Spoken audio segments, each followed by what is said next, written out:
ഇവിടെ മരവാഴയാണ് ആഭ്യന്തര വകുപ്പ് ഭരിക്കുന്നതെന്ന് അവരെ ഗുണ്ടകളാക്കുന്ന സംഘടനകളായി SFI അധപതിക്കുകയാണ്. അതിന്റെ മസ്തിഷ്കത്തിലേക്ക് ചവിട്ടുന്ന SFI എന്ന് പറയുന്ന ഒരു കിരാത സംഘടനയെ നമ്മൾ കണ്ടതാണ്. കാലങ്ങളായി ഇടതുപക്ഷത്തിന്റെ വിദ്യാർത്ഥി സംഘടനയായ SFI ഭരിച്ചുകൊണ്ടിരുന്ന പല ക്യാമ്പസുകളിലും ഇപ്പോൾ KSU അടക്കി ഭരിക്കുകയാണ്.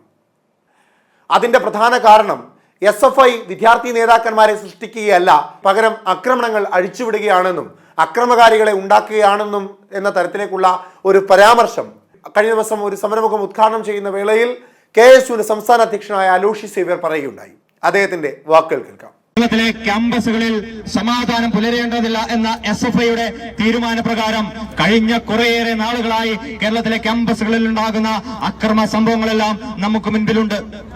അധികം നാളുകളായിട്ടില്ല വയനാട് പൂക്കോട് വെറ്ററിനറി സർവകലാശാലയിൽ സിദ്ധാർത്ഥൻ എന്ന് പറയുന്ന ഒരു വിദ്യാർത്ഥിയെ 3 ദിവസക്കാലം ഭക്ഷണമോ വെള്ളമോ നൽകാതെ ജലപാനീയങ്ങൾ നൽകാതെ അതിക്രൂരമായിട്ടുള്ള രീതിയിൽ റാഗിങ്ങിന് ഇരയാക്കിക്കൊണ്ട് കെട്ടിത്തൂക്കുന്ന ഒരു SFIയുടെ മുഖം നമ്മൾ കണ്ടു. അധികം നാളുകളായിട്ടില്ല തിരുവനന്തപുരം ലോ കോളേജിൽ ഒരു വിദ്യാർത്ഥിനിയെ 10-15 SFIക്കാർ വളഞ്ഞിട്ടുകൊണ്ട് കുറുവടികൾ കൊണ്ട് ആക്രമിക്കുന്നത് നമ്മൾ കണ്ടതാണ്. അധികം നാളുകളായിട്ടില്ല തിരുവനന്തപുരം യൂണിവേഴ്സിറ്റി ക്യാമ്പസിൽ സ്പെഷ്യലി ഏബിൾഡ് ആയിട്ടുള്ള ഒരു വിദ്യാർത്ഥിയെ SFIയുടെ യൂണിയൻ റൂമിലേക്ക് SFIയുടെ ഇടിമുറിയിലേക്ക് വിളിച്ചു കൊണ്ടുപോയി അതിക്രൂരമായി മർദ്ദിക്കുന്നത് നമ്മൾ കണ്ടതാണ്. ഈ കഴിഞ്ഞ ദിവസം തന്നെയാണ് തിരുവനന്തപുരം യൂണിവേഴ്സിറ്റി കോളേജിൽ ലക്ഷദ്വീപിലെ ഒരു വിദ്യാർത്ഥിക്ക് ദ്വീപുകാരനല്ലേ എന്നതിന്റെ പേരിൽ ആക്രമണം നേരിടേണ്ടി വന്നത്. ഈ കഴിഞ്ഞ ദിവസം തന്നെയാണ് തൃശൂർ ലോ കോളേജിൽ KSUവിന്റെ സഹപ്രവർത്തകരെ 10-15 SFIക്കാർ വളഞ്ഞിട്ട് ആക്രമിച്ചത്. ഈ കഴിഞ്ഞ ദിവസം തന്നെയാണ് കോഴിക്കോട് ഗവൺമെന്റ് ലോ കോളേജിൽ KSUവിന്റെ വനിതാ നേതാവ് ഉൾപ്പെടെയുള്ള ആളുകളെ SFIയുടെ യൂണിറ്റ് സെക്രട്ടറിയുടെ നേതൃത്വത്തിൽ ആക്രമിച്ചത്.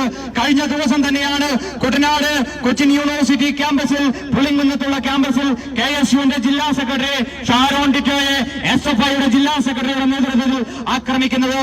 അങ്ങനെ എല്ലാ ക്യാമ്പസുകളിലും ജനാധിപത്യ വിരുദ്ധമായി SFI മുന്നോട്ട് പോകുന്നത് നമ്മൾ കണ്ടിട്ടുണ്ട്.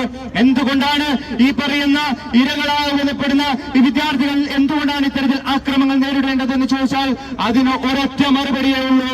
അവർ SFIയുടെ കൊടി പിടിച്ചിട്ടില്ല, അവർ SFIയുടെ മുദ്രാവാക്യം വിളിച്ചിട്ടില്ല, SFIയുടെ സംഘടനാ പ്രവർത്തനത്തിന്റെ ഭാഗമായിട്ടില്ല, അവർ മറ്റ് വിദ്യാർത്ഥി സംഘടനകളിൽ പ്രവർത്തിക്കുന്നു എന്നതിന്റെ ഒരൊറ്റ കാരണം കൊണ്ട് ഈ വിദ്യാർത്ഥികളെല്ലാം കയ്യൂക്കിന്റെ രാഷ്ട്രീയം കൊണ്ട് കൈകാര്യം ചെയ്യുന്ന SFIയുടെ ഒരു വികൃതമായിട്ടുള്ള മുഖം നമ്മൾ കണ്ടതാണ്.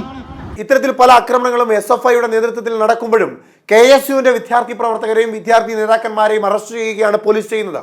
അല്ലാതെ ഈ ആക്രമണങ്ങൾ അഴിച്ചുവിടുന്ന SFIയുടെ നേതാക്കന്മാരെയോ DYFIയുടെ നേതാക്കന്മാരെയോ പോലീസ് ഒന്നും തന്നെ ചെയ്യുന്നില്ല. അതിന്റെ പ്രധാന കാരണം ആഭ്യന്തരം ഭരിക്കുന്നത് ഒരു വാഴയാണ് എന്ന ആരോപണമാണ് അലോഷി സേവ്യർ നടത്തിയിരിക്കുന്നത്. അദ്ദേഹത്തിന്റെ വാക്കുകൾ കേൾക്കാം. നമുക്കറിയാം കേരളത്തിലെ ക്യാമ്പസുകളിൽ ക്രിമിനൽ സംഘങ്ങളെ വാർത്തെടുക്കുന്ന റിക്രൂട്ട്മെന്റ് ഏജൻസിയായി SFI എന്ന് പറയുന്ന വിദ്യാർത്ഥി സംഘടന മാറിക്കൊണ്ടിരിക്കുകയാണ്. തങ്ങളുടെ കൊടിയിൽ ആലേഖനം ചെയ്തിരിക്കുന്ന സ്വാതന്ത്ര്യമെന്നും ജനാധിപത്യമെന്നും സോഷ്യലിസം എന്നും പറയുന്ന 3 വാചകങ്ങളോട് പോലും അവർക്ക് നീതി പുലർത്താൻ സാധിക്കാതെ SFI മാത്രം പ്രവർത്തിക്കുന്ന കേരളത്തിലെ ക്യാമ്പസുകളെ വിഭാവനം ചെയ്തുകൊണ്ട് ഏക സംഘടനാ വാദത്തിലേക്ക് കേരളത്തിലെ ക്യാമ്പസുകളെ തള്ളിയിട്ടുകൊണ്ട് 2ാം പിണറായി സർക്കാരിന്റെ ഭരണകാലത്ത് എന്ത് ധാർഷ്ട്യവും ധിക്കാരവും കാണിച്ചാലും അതിനെ ചോദ്യം ചെയ്യാനോ നിങ്ങൾക്ക് കൂച്ചുവിരലിടാനോ ഇവിടെ മരവാഴയാണ് ആഭ്യന്തര വകുപ്പ് ഭരിക്കുന്നതെന്ന് തുടരെ നിങ്ങൾ കേരളത്തിലെ തെരുവീതികളിൽ അല്ലെങ്കിൽ കേരളത്തിലെ ക്യാമ്പസുകളിൽ നിങ്ങൾ തെളിയിച്ചതാണ്. നമുക്കറിയാം SFI എന്ന് പറയുന്ന ഒരു സംഘടന വിദ്യാർത്ഥി സംഘടനയെന്ന് നമുക്ക് പറയാൻ സാധിക്കത്തില്ല.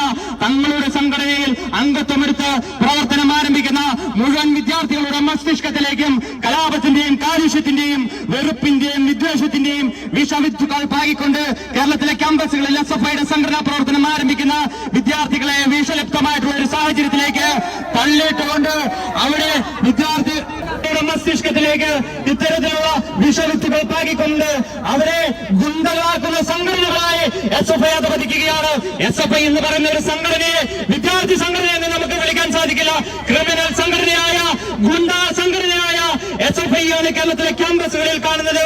അതുകൊണ്ടാണ് വർഷങ്ങളായി SFI അടക്കി ഭരിക്കുന്ന ക്യാമ്പസുകളിലേക്ക് KSUവിന് കടന്നു ചെല്ലാൻ സാധിക്കുന്നത്, അവിടെ കലാലയ യൂണിയൻ തെരഞ്ഞെടുപ്പിൽ ഞങ്ങൾക്ക് മത്സരിക്കാൻ സാധിക്കുന്നത് 20, 30, 40 വർഷമായി ആ ക്യാമ്പസുകളിൽ ഞങ്ങൾക്ക് വിജയിച്ചു കയറാൻ സാധിക്കുന്നത് 31 വർഷക്കാലം SFI അടക്കി ഭരിച്ചിരുന്ന കൊച്ചിൻ യൂണിവേഴ്സിറ്റിയുടെ യൂണിയന് ഇന്ന് നേതൃത്വം കൊടുക്കുന്നത് കേരള വിദ്യാർത്ഥി യൂണിയനാണ്.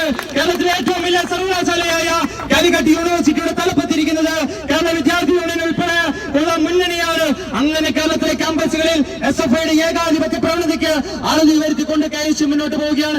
എന്താണ് ഈ ITI ക്യാമ്പസിൽ നടന്നത്? തോട്ടട ITIയിൽ 24 വർഷക്കാലം SFI അടക്കി ഭരിച്ചിരുന്ന ഒരു ക്യാമ്പസ്, SFI ഇതര മറ്റു വിദ്യാർത്ഥി സംഘടനകൾക്ക് കടന്നു ചെല്ലാൻ സാധിക്കാത്ത ക്യാമ്പസിൽ റിബിൻ എന്ന് പറയുന്ന ഒരു ചെറുപ്പക്കാരൻ കടന്നു ചെല്ലുകയാണ്. ആരാണ് മുഹമ്മദ് റിബിൻ? വർഷങ്ങളായി SFI അടക്കി ഭരിച്ചിരുന്ന കണ്ണൂർ SN കോളേജിൽ KSUവിന്റെ പ്രവർത്തകനായി കടന്നു വന്ന് മലയാളം ഡിപ്പാർട്ട്മെന്റിൽ അഡ്മിഷൻ എടുത്ത് 3ാം വർഷത്തിലായപ്പോൾ വലിയ ഭൂരിപക്ഷത്തിൽ കോളേജ് യൂണിയൻ ചെയർമാനായി വിജയിച്ചു കയറിയ ഈ മുഹമ്മദ് റിബിൻ, ആ റിബിൻ ചെയർമാനായി വിജയിച്ചു കയറി ഒരാഴ്ച കഴിയുന്നതിന് മുൻപ് ക്ലാസ്സിൽ പഠിപ്പിക്കുന്ന അധ്യാപകരുടെ മുൻപിൽ ആ വിദ്യാർത്ഥി റിബിൻ എന്ന് പറയുന്ന കോളേജ് യൂണിയൻ ചെയർമാനെ വലിച്ചു നിലത്തിട്ട് അവന്റെ മസ്തിഷ്കത്തിലേക്ക് ചവിട്ടുന്ന SFI എന്ന് പറയുന്ന ഒരു കിരാത സംഘടനയെ നമ്മൾ കണ്ടതാണ്. ആ റിബിൻ അവിടെ നിന്ന് തളർന്നില്ല. ആഴ്ചകളും മാസങ്ങളും ആശുപത്രിയിൽ കിടക്കയിൽ കടന്നതിന് ശേഷം അവൻ സംഘടനാ പ്രവർത്തനവുമായി മുന്നോട്ട് പോയി. ഈ അടുത്ത കാലഘട്ടത്ത് കണ്ണൂർ തോട്ടട ITIയിൽ റിബിന്റെ നേതൃത്വത്തിൽ അഡ്മിഷൻ എടുത്തു. അവിടെ KSUവിന്റെ യൂണിറ്റ് ഇട്ടു, സംഘടനാ പ്രവർത്തനം ആരംഭിച്ചു. വർഷങ്ങൾക്ക് ശേഷം കോളേജ് യൂണിയൻ ITI തെരഞ്ഞെടുപ്പിൽ KSU മുഴുവൻ പാനലിൽ മത്സരിക്കുന്ന ഒരു സാഹചര്യത്തിൽ നോമിനേഷൻ കൊടുക്കാൻ പോകുന്ന ഒരു ഘട്ടത്തിൽ റിബിനെ ആക്രമിക്കുകയാണ്. മുഖ്യമന്ത്രി പിണറായി വിജയനെ വാഴ എന്ന രീതിയിൽ പരിഹസിച്ചുകൊണ്ടുള്ള ഈ പ്രസംഗം ഇപ്പോൾ ശ്രദ്ധ നേടിയിരിക്കുകയാണ്. കലാലയങ്ങളെല്ലാം കേരള വിദ്യാർത്ഥി യൂണിയൻ മുന്നേറ്റം ഉണ്ടാക്കുന്നതിൻ്റെ പ്രധാന കാരണം ഇവിടുത്തെ സർക്കാരും ഇടതുപക്ഷ വിദ്യാർത്ഥി യൂണിയന്റെ അക്രമാസക്തമായ പ്രവർത്തനങ്ങളുമാണ് എന്ന് KSUവിന്റെ സംസ്ഥാന അധ്യക്ഷൻ അലൂഷി സേവ്യർ പറഞ്ഞു വെക്കുന്നു.